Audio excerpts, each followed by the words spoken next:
U.S. President Donald Trump has said he will impose a 25% tariff on goods coming from Canada. And while Canadian politicians and business leaders say they're working hard to change his mind, Trump remains resolute.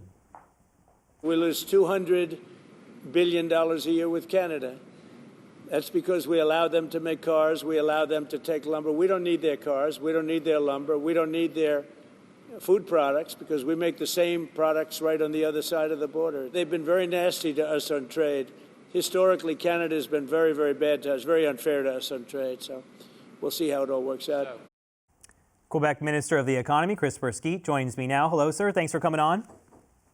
Thank you very much for having me. So you just heard Trump in that clip. He says he doesn't need Canadian oil, lumber, cars, food. He says he doesn't need Canada, really. And he's determined to press ahead with these tariffs as of February 1st. What do you think the country's next move should be? Well, I think we need to keep putting the pressure on. The reality is, they do need us. And also, his assessment that we're not being treated fairly, that's also really incorrect. When we remove oil and gas, there's actually a surplus in the United States' favor with regards to trade with Canada. So I think it's just a question of communicating, making sure that our allies on the ground understand this reality and are able to communicate it with the president. And I think when we reach out to our different partners on different states and different levels, 32 out of the 50 states recognize that Canada is their #1 trading partner. I don't think they want to put that at risk. How well do you think, though, communication can work? Because, we've done a lot of lobbying to this point, right? Like Team Canada was launched last year, and Philippe Francois Champagne and Kirsten Hillman at the embassy and Mary Ng here, the international trade minister, have been pounding the pavement for months trying to get that message out to anyone who will listen. And Trump seems like he's made up his mind and he's not going to be shaken from that position. Do you think we really have any hope of avoiding these tariffs? Well, the good news is on day one, there were supposed to be tariffs and there aren't. So maybe it's not that simple from their point of view. And that means we need to keep the pressure on. We need to keep explaining the realities of our bilateral trade arrangements. And, we need to be thinking in terms of North America. I know that Quebec has over 10 offices in the United States. We've increased our staffing, by 22 people. And all the echoes are the same. Every single company that we do business with in the U.S. entities love trading with Canada. We speak with governors, we speak with senators, we speak with people from Congress. They all recognize the important role that Canada, Quebec has with regards to the international bilateral trade arrangement. So again, I get that the United States, it feels good. It feels good at this moment in time to reappropriate your national pride and to say, let's just do this on our own. The reality is, first of all, they don't have to. We believe in a lot of the same things that they believe in. And also, we think that if they do everything that they say they're going to do, they're actually making themselves more vulnerable. Again, it comes down to communication. And the good news is on day one, there were no tariffs on Canada.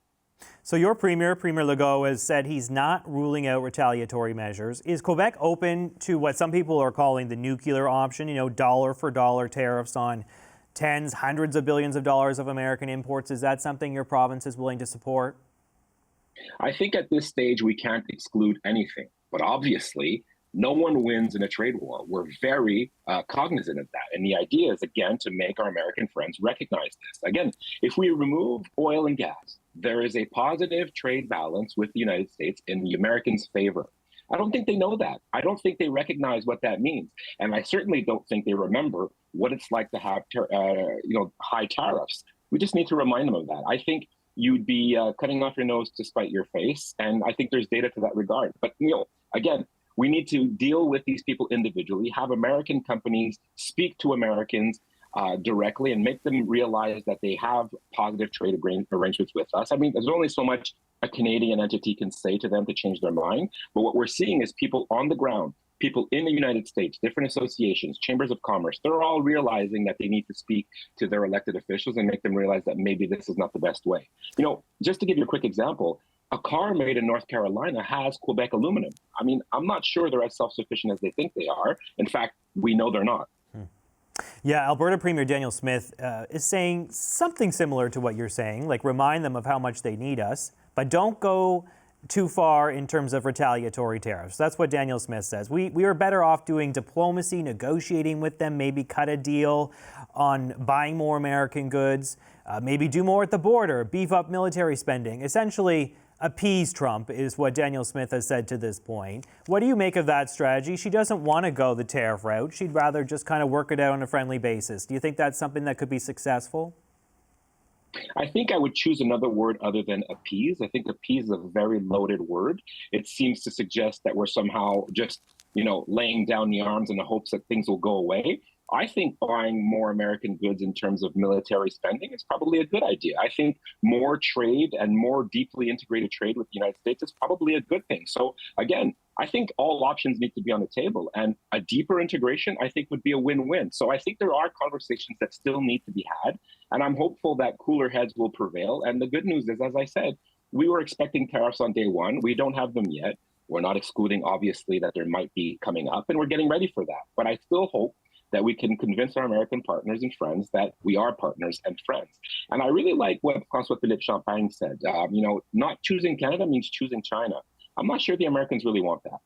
When you say everything's on the table, are you open to shutting off electricity exports to the U.S.? Doug Ford has floated that possibility here in Ontario. I know Hydro-Quebec does a lot of business with New York and other states in New England. Is that something you'd be willing to do if it gets to that point? Yeah, I think when we say all options are on the table, we mean all options are on the table. But I don't think we're there yet. I think it's too quick for us to conclude that we need to be discussing this. We're getting ready on our side, just as any self-respecting nation would be. But we're not there yet. We're still hopeful that cooler heads can prevail. And I think Americans need to realize that the North American perimeter, if it was united, if it worked together, could be a powerful force in the world. And I think if we can just figure out how to get that done, I'm optimistic for the future. Some people are saying we should look inward at this point to improve internal trade, to liberalize trade in Canada, fix some of the lingering issues that we've been dealing with when it comes to internal trade for a long time. What is it that you are prepared to do on that front? I understand that you've been tasked with working with other provinces to come up with some solutions to present to the premiers and the Prime Minister. What are you pitching as a way to improve trade here in Canada as we stare down this trade war? Well, we do have a free trade accord with other provinces, and that was established just under 10 years ago. And what we've seen ever since we've done that is an increase of 3% per year of cross-border trade. So the good news is our accord is working. Can we go faster? Can we do more? I think now's the time to look at that. And actually, we have a meeting next week to discuss that very topic. What do you think you can do, though, in concrete terms to actually improve that situation? Do you have any ideas going into that meeting? Well, I have some ideas. Maybe we can harmonize our processes a little bit more, work together a little bit more, coordinate a little bit more. But already, Quebec has offices spread out throughout Canada. We have offices in the Maritimes in Toronto, and we have people working for us outside in Alberta and Vancouver to accompany Quebec businesses in order to do business in those provinces. So we're already pretty out there trying to solicit trade. And the good news is we have great trade relations with the rest of the provinces. I think people often think that it's worse than it really is, the barriers that exist between the provinces. There are still some issues that need to be worked out, but it is getting better. And I think we can go a little bit faster. I think government could be more nimble. I think now is the time to hit those marks that we want to hit in order to be more efficient. Before I let you go, I want to ask you about Amazon. Obviously a big topic in your province right now. I understand they just, shut down, or they're proposing to shut down their distribution centers, leaving potentially 1,700 people out of work. Have you spoken to the company since they made the decision? Where do things stand with that? Yeah, we are in contact with them to make sure that the workers are being treated fairly, afterwards. But of course, the way that it was done was a little cavalier. We're very disappointed in the way that that was done. And I think Amazon needs to understand that that's not how we roll in Canada and in Quebec. And I think the workers that work there, we're expecting to be treated differently. And so we're not too happy about the way that went down. And we're also looking at our contracts with Amazon to see if something needs to change. Do you think they are union busting by shutting down these plants shortly after they got a labor union in place? I really can't qualify what their motivations are. They say it's not. It's awfully coincidental, the timing, but I can't speculate as to what really motivated their actions. All I do know is that it was cavalier, and they didn't really inform anybody, including the government, that this is what they were going to be doing. So it's disappointing. I'm optimistic that maybe some local entities are going to be able to pick up the loose, and I think there's some SMEs that are going to be doing the deliveries for them. That's probably a ray of hope given the circumstances, but honestly, the whole way it was done was not the way we would have wanted it to go down. All right, let's leave it there. Thank you so much, Christopher Skeet, Quebec's Minister for the Economy. Appreciate you coming on, sir. The threat of 25% tariffs on Canadian goods sent to the U.S. looms near. President Donald Trump has said he will impose the tariffs on February 1st. Despite Canada's best efforts in recent weeks, Trump has not changed his tune on the move, which could have devastating impacts on Canada's economy. The word tariff is one of the most beautiful words in the dictionary. We lose $200 billion a year with Canada. That's because we allow them to make cars, we allow them to take lumber. We don't need their cars, we don't need their lumber, we don't need their food products because we make the same products right on the other side of the border. Windsor, Ontario Mayor and Chair of the new Border Mayors Alliance, Drew Dilkins, joins me now. Hello, sir. Thanks for coming on. Thanks for having me. So Trump said again today he is pressing ahead with 25% tariffs on Canadian goods as of February 1st. It seems like he's made up his mind, right, despite some of Canada's best efforts. What do you think our next move should be at this point? Well, listen, I think we have to start planning for the worst and working behind the scenes very diligently, as I'm sure our diplomats have been. I know the premiers have been engaging senators and governors in the United States, and that is why we're forming the Border Mayors Alliance to really activate border city mayors who are going to be hit first. We're going to be hit the hardest, and we certainly want to be able to activate with our colleagues on the other side of the border to lend their voices to this chorus as well. It seems like the goalposts keep changing, right? Initially, it was about the tariffs were coming in because of drugs and migrants. Now Trump seems to be kind of fixated on the trade deficit. He said today, if the U.S. isn't subsidizing Canada, they'd be a failed state. At this point, is it worth trying to negotiate, or should we just put all our energy into preparing for a trade war? Listen, I think everyone loses in a trade war. There will be casualties on both sides, and it's hard to believe any elected official would want to do anything that harms residents or constituents that they serve. And I think there's enough history in the United States to show that tariffs have failed in the past, even including 2018 when the president decided to put tariffs under Section 232 on steel and aluminum. That didn't work for him, and ultimately, within 8 months, the tariffs were gone, and things resumed. Everything went back to normal. And so, at the end of the day, I really think we need a unified front. Of course, there's some disruption at the federal level. We're going to have a new prime minister. There's a leadership race that is distracting. The premiers aren't fully united, but they're mostly united. And I'll tell you, the mayors that are part of our Border Mayors Alliance, we are Canada first. We are fully united, and we want to be part of the solution to make sure that we don't get tariffs. But if we do, our voices are going to be heard. Our communities are going to be represented on what this means on the ground here locally. You mentioned the premiers. Alberta's Daniel Smith is diametrically opposed to tariffs. Scott Moe to Saskatchewan yesterday saying he's not all that keen on them either. What about you and the Border Mayors Alliance? Are you backing a dollar-for-dollar response to tariffs if it comes to that?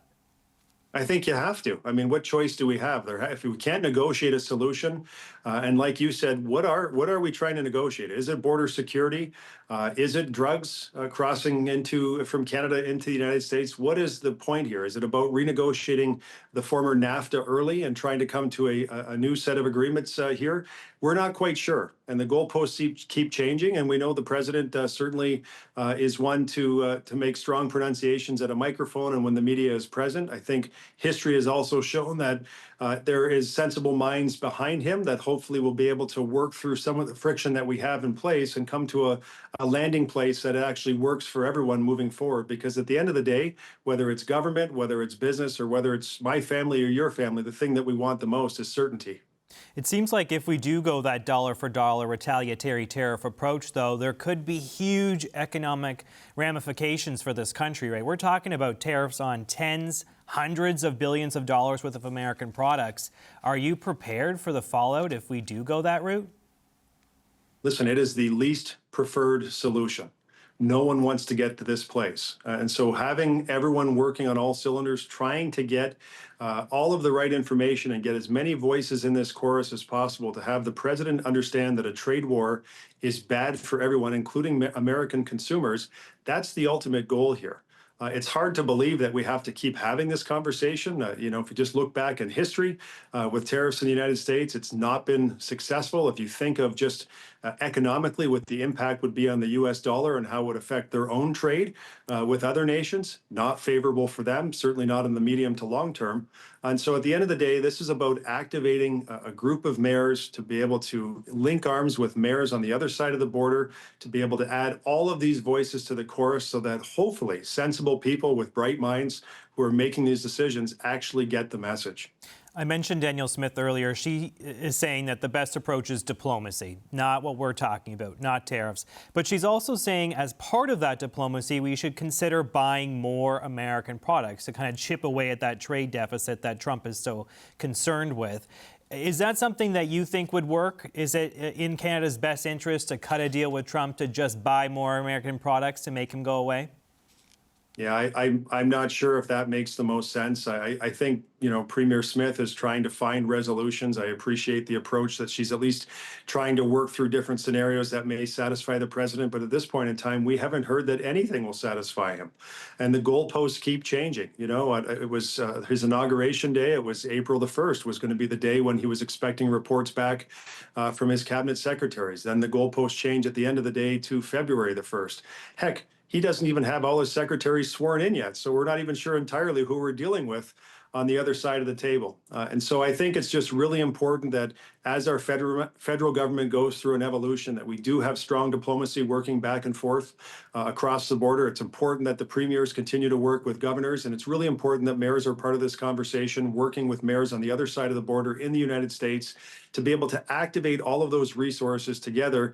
And it's not just in Canada's interest, it's in our collective best interest, and that's the goal at the end of the day. Is that why you established this Mayor's Alliance, because of the uncertainty here in Ottawa? As you mentioned, we have a lame duck prime minister. We have a Liberal leadership race going on. We don't know who the prime minister will be in only a few weeks' time.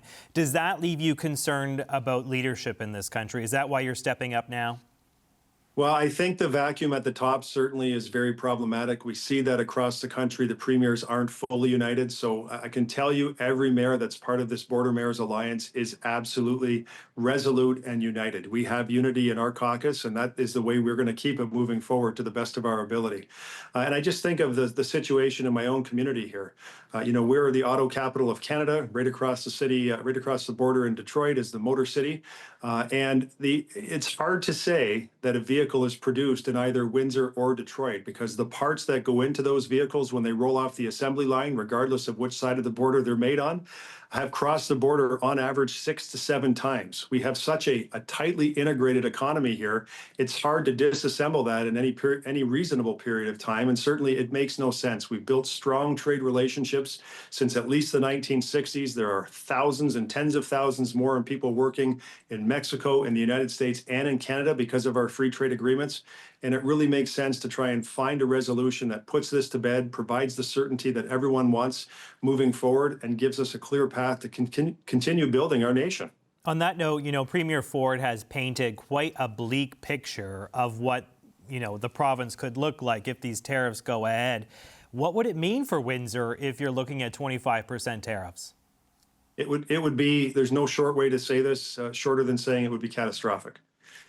You would have job loss. It would be extremely painful. And I think, Premier Ford, listening to his messaging, he's all about trying to put himself and put the province in a position to be able to respond accordingly. And the response may be very, very expensive. It could be like a COVID type response where the supports that need to be put in place are in the billions of dollars. And so he's trying to give himself that mandate. And I appreciate the leadership he's shown on the front with all of the premiers. And I think it's really, people in my city will say to me, Drew, what are you doing about this? I mean, what can you do and what are you doing? And so mayors from across our country are hearing the same things from their constituents. This is one way for us to activate their voices, to be part of this conversation. And frankly, if the prime minister, if the premiers need us to be part of any conversation to link arms with the mayors on the other side of the border, we stand prepared to do that. We want to do what's right for Canada. It's Canada first. And ultimately, it's all about trying to find a resolution that puts these issues to bed, provides the certainty we need to continue building our nations. All right, let's leave it there. Thank you so much. Drew Dilkens, Mayor of Windsor and the Chair of the Border Mayors Alliance. Appreciate you coming on, sir. Thanks very much.